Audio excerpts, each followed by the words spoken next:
The best way to write is to write, and there's nobody who can teach you how to write. Don't rush into the publishing process, respect the process. So let's know ourselves as writers and respect the processes so that our books don't undermine the black literary scene, so that we are not seen as fly-by-nights, but actually people that produce good material. You are listening to On The Grind podcast. Here we talk to different business owners about their success. Our goal is to expose you to something new that you can learn and apply to grow in your business today. Welcome to the fourth episode of On The Grind podcast. I'm your host, Lebogang Kotsi, and this time around we are doing things a bit different. I'm talking to Ace Moloi, who is the author and speaker, and he is well known for his book, Holding My Breath, which is a memoir to his late mom. Ace, welcome and thanks for joining us. Thanks for having me. Just for interest's sake, for people who have never come across Ace Moloi, tell us a little bit about yourself. Ace Moloi was born and bred in a sub-village within a broader village. The small village is called Skutlong, and then the bigger one is called Kwakwa. It's in the Eastern Free State.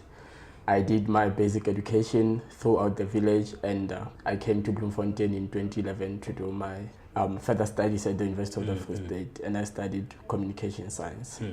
I'm an author, and I do a bit of speaking, and I run workshops, and I do radio commentary as well, and motivational speaking, yes. As I was reading your book, one of your books that we'll get into depth in a moment, I realized that amongst the others, you wanted to be a radio presenter. Of course, yes. Or a soccer player. However, would you say you always wanted to be an author? No, I would be lying if I say I had a dream of becoming an author. At least from a childhood perspective, it did not exist.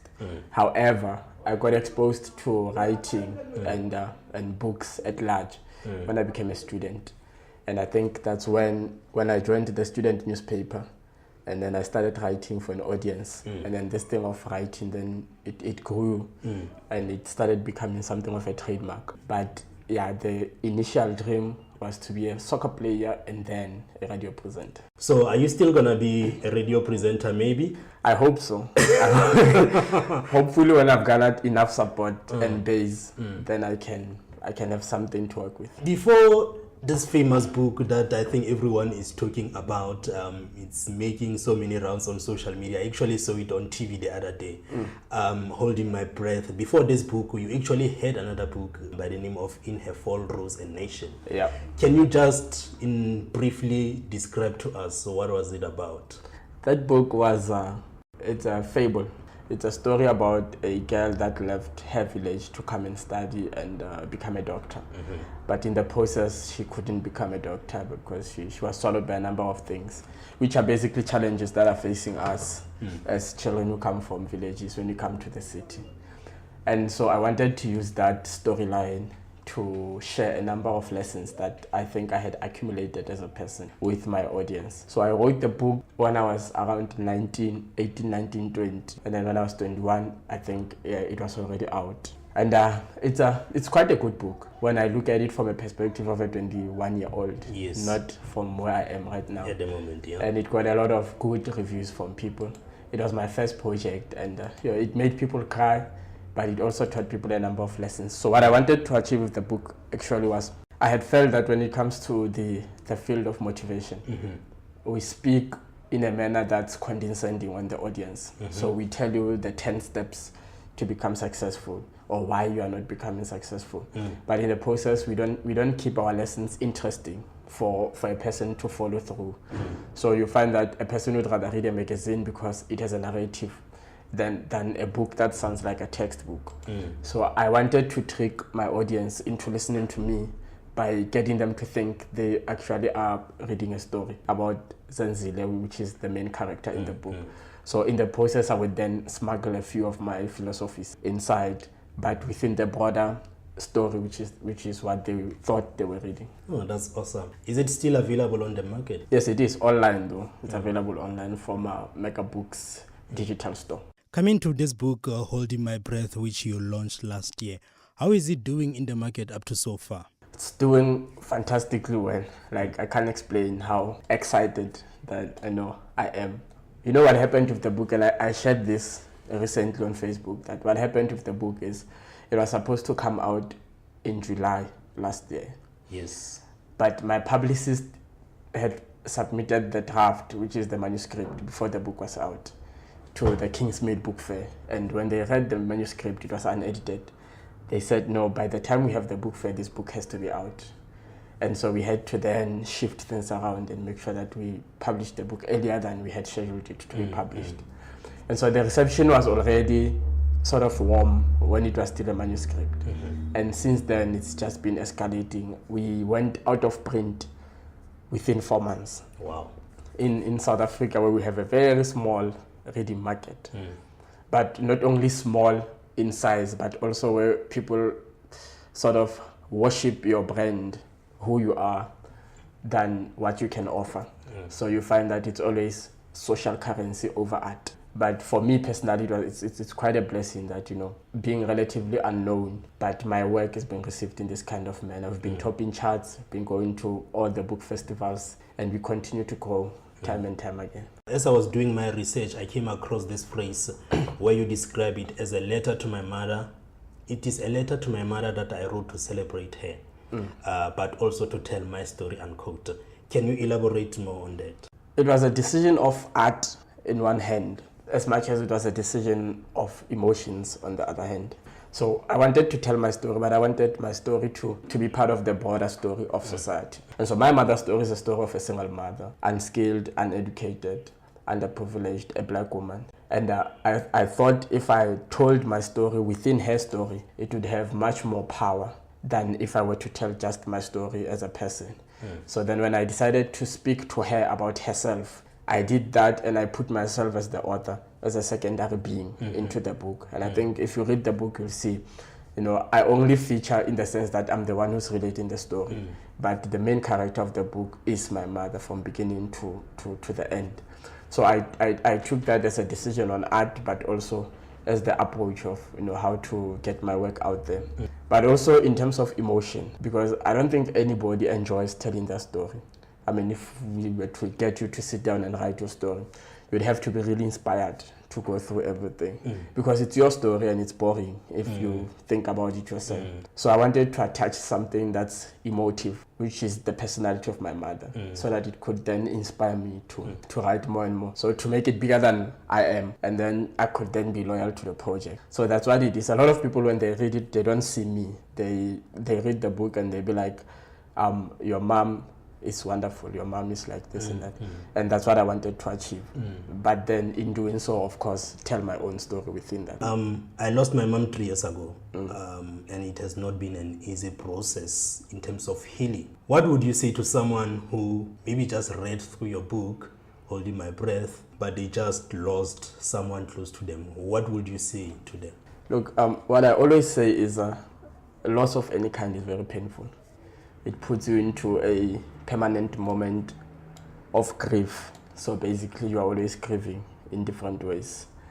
So because we are always in grief because of loss, I would suggest that we rather focus on finding the right ways to grieve, which are the ways that are not self-harming or self-destructive. Because like I said, you are always in grief. I mean, if you lose your mother, there is no way you can overcome the pain. I don't care who you are, what you do. In tough times, you think of her in as much as you do in good times, because you're always looking for that person to make proud. And all of us are looking for a mother to make proud. Everything we do is about our mothers. So if you've lost that kind of a person who's very important to you, then I would say that as you grieve, you need to grieve in a positive way. So you grieve in a manner that allows you to do good in society. You grieve in a manner that allows you to build yourself up. Instead of getting addicted to things that are going to destroy you, find other things. Go to gym, do good, start a club, write a book, anything of that sort. But just to show that, you know, you can turn your grief into something that is positive, because loss is painful and it hits us hard, all of us. Your mom passed away in 2005, if I'm correct, and only a decade later, you wrote a memoir to her. How was the writing process? It was very emotional, but it was very liberating as well. In a sense that when my mother passed away, because of the socio-politics of where I come from, you cannot sit down and grieve for longer than the weekend of the funeral. As soon as it's Monday, you have to get up, go to school, continue with your life, because there's just no space at all, for those kind of things. Life is too difficult to sit down and nurse your feelings. So what then happened was that I had to push the memory of my mother backwards, like she never existed before. And I actually did that. Like, I didn't think about my mother. I didn't go to the grave because I focused only that I need to get out of the village. And so as soon as I got out, her memories then started coming back bit by bit, because what I had then distracted myself about from her memory then was cleared. I had acquired my degree and I was starting to work, to make some money for myself. Then it then became clear, like, okay, what do I do with this money that I'm making? Because there's no mother to take out, no mother to spoil. Yes. And then those memories kept coming back. So then for me, when I wrote the book, it then allowed me to go back and actually think about things that, for 10 years I didn't want to think about. Things that were done to me, things that were done by me, things that were done to her as my mother, things we went through as a family. So it was a very emotional space for me. And I think the people that read the book can feel the emotions, the heaviness of the emotions they can feel, because I poured it out, all of it, into the book, so that it becomes, like I normally say, a ministry to somebody. Because it wouldn't help to say, let me write this book, but I don't want to embrace the emotions that come with writing the book. Because in the end, art is emotion. And if art doesn't move you emotionally, then I don't think it is art. Because to change a person's behavior or circumstances, you need to move their emotions. So I went through that period where really, as I was writing, it was hectic, but liberating in that sense also, that I felt free when I was writing. And actually there are things I didn't know I still remembered that just kept coming back. And I think it's because of the approach of writing this book as a letter to her, because then it was like a conversation. Normally when I say it's like a graveside conversation, when you go and you see your ancestors and you sit down and you speak to them. It was more like that, because then I was having a direct communication with this person, like, hey, do you remember on this particular day this happened and this is how you reacted? And so I felt like I closed that gap and the pretense of saying that this person never existed when she actually did. So it liberated me personally, the book. This is On The Grind podcast. Since this book is doing so well in the market, is there pressure to start working on another project? No. If anything, there's pressure to actually intensify the marketing of this one, because there's potential in the market. So the more it gets received, it's the more I think what are the potential avenues to explore, so that as people warmly receive it, I can then also venture out personally myself and benefit from it. And I think one of those ways is the writing workshops, and then also to sell the book myself, and to really deepen my brand from the fruits of this book. Because truly speaking, we all know there's no money in books. It's a known fact that authors are not rich. You get just enough money to get by. So you need to then say, because I don't make as much money, how do I then derive other benefits from these projects which are immaterial and that are more lasting than if you were to be given a lot of money that's going to fade. So that's what I'm busy with now. How do I benefit from this growth? At this point in time, is there a specific author that you are looking up to, and why? I look up to a number of authors. Okay. Because of their art, their talent. From a childhood point of view, of course, because I grew up reading Sesotho books. So Dr. Kepidi Mapala would come first. I think that one, it's more natural for any Sesotho-speaking person. Even those who don't like books, they'll be like, hey, that book is hectic. But I think people like Ben Okri, I look up to Chimamanda's work. I think she's a brilliant writer. I look up to the writings of Thabo Mbeki, even though he's not an author in the sense that he produced a book. But yeah, there are a lot of authors that I read, whose work that I read, that I look up to, but only as far as it relates to their art. So I limit my admiration of anybody within the realm of what they do only. So yes, from that point of view, I look up to people like Kopano. Actually, there's a story about Kopano. It's Kopano Mabaso now, Kopano Mat. Because when I was in high school, I read in the newspaper about her and her book, Coconut. And I think they quoted her saying that in between her classes, she would sit at the cafeteria and write her book. Yeah. And at that point, I didn't even know what a cafeteria was like. But I had this idea then that, so it's possible for a person at university to sit down and do whatever they want to do in between. And then I resolved and I said to myself, okay, when I go to varsity, I'm going to join the student newspaper and I'm going to write for the student newspaper as a journalist. I think that's how far my ambition of writing went. The one of I want to be a journalist, but not like I want to produce books and stuff. So then I got inspired from that, like, oh, it's possible. And when I was writing my first book, I was writing it on the backdrop of Kopano. I read when Kopano said she was doing medicine, but in between the classes she would sit and she would write. So I'm going to do that because I think it's possible to do that. Yeah, and then I think she's one of the people that have really, inspired us as young people. You recently shared on your Facebook that some of our peers, they rush into doing something for quick cash. Even if their products and services, they are not legitimate. You made an example of someone who will quickly put together a book, call it a best-selling book, so that they can be called for motivational talks. Yes. Can you talk about this and how can we address this? Look, it's a trend. It's trending, and I think it comes from the American influence, the Hollywood influence. And actually, we even see this in ministry in different churches, where people are pursuing growth in a manner that they end up compromising themselves or not being genuine in their pursuit of growth. So what happens then is that you find people that glamorize and worship the image of being successful than the actual hard work of creating success for themselves. So I think the best way to address it is to get people to go back to their principles.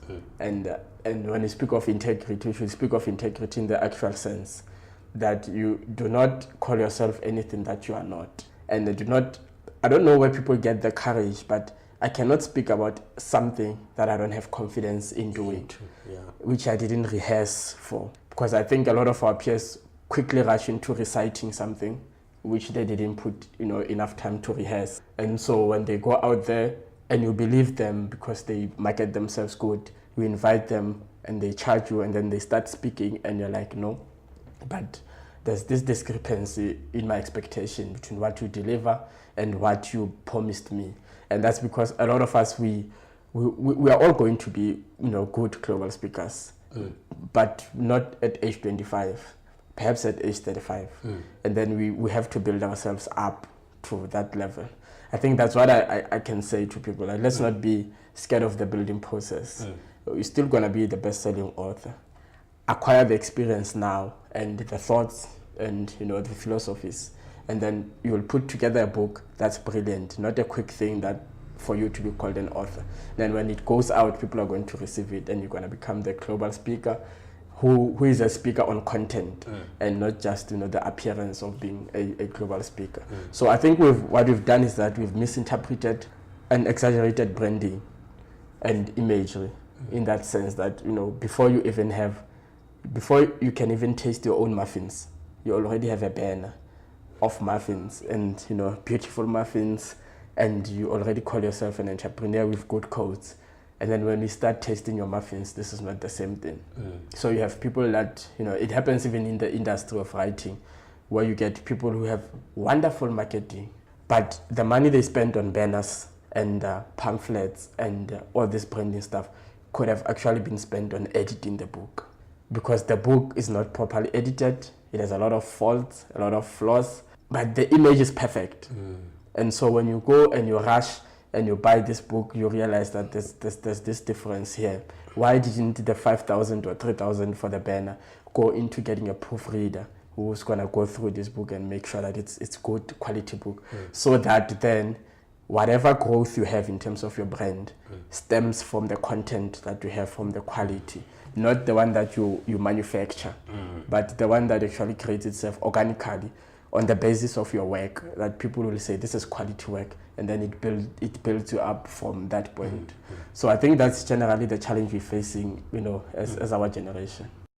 Now, before we're gonna wrap up, what does the future hold for Ace Moloi? Oh, the future for Ace Moloi is very diverse. It's very diverse. I'm taking seriously my ambition of, this is the first time I say this. That's great. I'm taking seriously my ambition of going into modeling. I'm bodybuilding, ladies and gentlemen. I'm bodybuilding.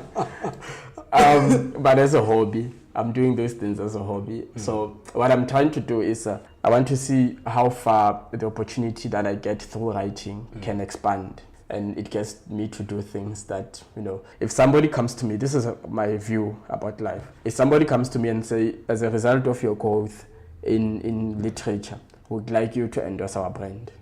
So I want to be ready for those kinds of things because I feel like they're still coming. So I don't want to then be like, give me a year to have six-pack. So I must be ready for any sort of thing. And then also, I might go into ministry. Church ministry. I might be an academic. There are more books to come, definitely. And I think what I'm doing right now is to just get myself ready psychologically for any kind of opportunity that might come. Now, a word of advice to someone who maybe just read your book or just listened to this podcast, and it's someone who enjoys writing, and maybe in the near future they want to publish their work. A word of advice from you. Look, the best way to write is to write, and there's nobody who can teach you how to write or the discipline of writing. Discipline is an attitude, and attitude is always created within a person. So you create that attitude within yourself to be disciplined to write. If you find yourself in a situation where you've drafted about 200 words on Facebook, don't post them. It's a book, it's a chapter. Take them into your book. Whenever you have to say something in public, think about it first. Can this be part of my book? If yes, then go and take it into your book. Writing a book is not really as much difficult. You can have 500 words, which is a page probably per day. And you'll see that when you put together your status updates and your tweets, that actually is a book. So you just need to be disciplined. But also, people need to get their stuff edited. So don't rush into the publishing process. Respect the process. There's a proofreader for a reason, and you cannot proofread yourself. There's an editor for a reason, you cannot edit yourself. I don't care who you are. They say there's no such thing as good writing, but good editing. And the opposite is also true. So let's know ourselves as writers and respect the processes so that our books don't undermine the black literary scene. So that we are not seen as fly-by-nights, but actually people that produce good material. So those are the things, discipline, but also respect for the process of getting a book out there. In conclusion, how do we get hold of your books, and how do we get hold of you? You mentioned you want to diversify, you are ready for opportunities. How do we get hold of your books, and how do we get hold of you?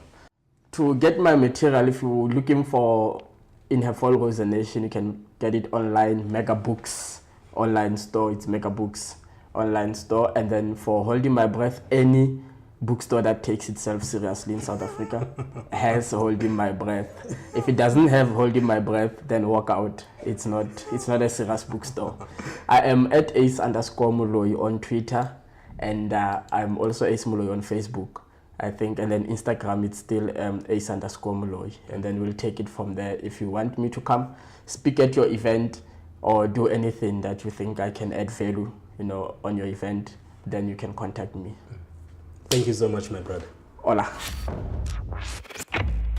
Thanks for listening to On The Grind podcast. If you enjoyed this episode, kindly share it with your friends and colleagues, and join us next time for another great episode.